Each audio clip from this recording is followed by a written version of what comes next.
नमस्कार काव्यरसिको, मनमोहक मराठी मालवणी कवितांमध्ये आपलं स्वागत आहे। आज आपण एक मराठी कविता ऐकणार आहोत। आमचे जे काही कवींचे व्हॉट्सअप समूह आहेत त्यात ओंजळींची शब्द फुले हा एक व्हॉट्सअप समूह आहे। त्यात एकदा भय हा विषय दिला होता आणि त्यावर कविता लिहायची होती। तर ती कविता लिहिताना मी 6-6-6-4 अभंगाचं साधारण अशी रचना असते त्या पद्धतीत तशी मी ती कविता लिहिली।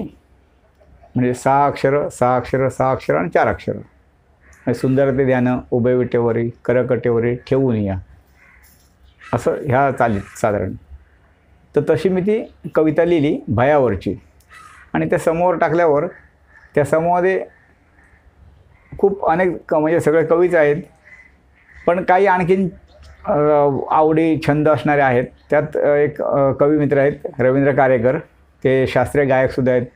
त्यांनी काही वेळा कीर्तनं केलीत आणि त्यांचा अध्यात्माकडे ओढा आहे। तर त्यांना जी कविता किंवा अभंग जो होता भय विषयावरचा तो त्यांना आवडला, ती कविता आवडली आणि त्याने कमेंट करताना म्हटलं, रोगेसाहेब सुंदर आहे, हा भयाभंग आहे। तर तो शब्द मला इतका आवडला की मला सुचला नव्हता। मी फक्त भय असंच लिहिलं होतं, पण त्यांनी त्याचं नाव दिलं, त्याला शीर्षक दिलं भयाभंग। तर भयाभंग म्हणजे भयावरचा अभंग असा त्यांना अर्थ अभिप्रेत होता आणि तो अर्थ तसाच आहे। पण ते वाचल्यावर मला दुसरा अर्थसुद्धा त्यात जाणवला लगेच आणि म्हणून मला तो जास्त आवडला। अभंग म्हणजे भंग न होणारी गोष्ट म्हणजेच अभंग। भंग म्हणजे नाश पावणे किंवा तुटणे। तर ह्या कवितेमधून कविता वाचल्यानंतर ती किंवा ऐकल्यानंतर ज्या एका गोष्टीचा भय होता तो निघून गेला, म्हणजे भयाचा भंग झाला।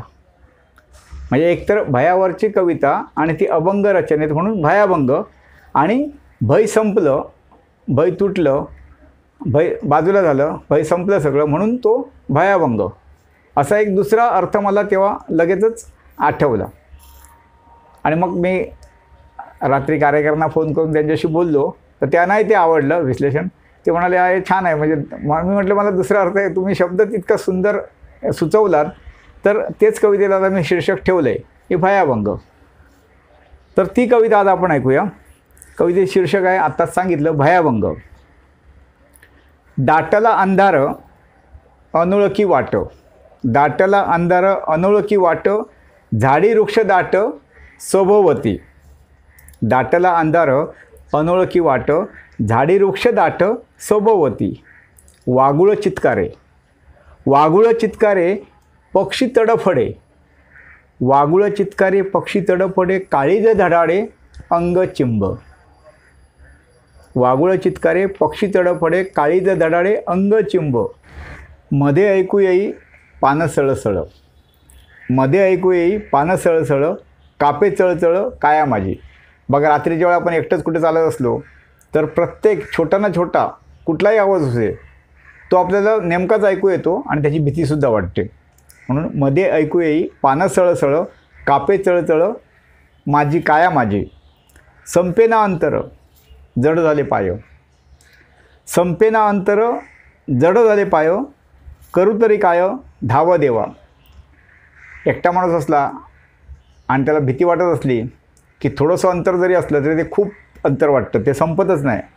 कारण पायात तेव्हा शक्ती नसते, पाय जड झालेले असतात, पायात बळ नसतं। अशा वेळी माणूस काय करतो, भीती वाटली की देवाचा धावा करतो मनोमनी, मनातून तो देवाचं नाव घेत असतो। संपेना अंतर जड झाले पाय, करू तरी काय धाव देवा। तुची मायबाप झालो भयभीत, तुची मायबाप झालो भयभीत, आहे विनवित त्वरा करा। इतुके बोललो झाला चमत्कार, इतुके बोललो झाला चमत्कार, दिवा एक दूर प्रकाशला। इतुके बोललो झाला चमत्कार, दिवा एक दूर प्रकाशला। दिसता उजेड वाटला आधार, दिसता उजेड वाटला आधार, अंगी आला धीर प्रकाशाने।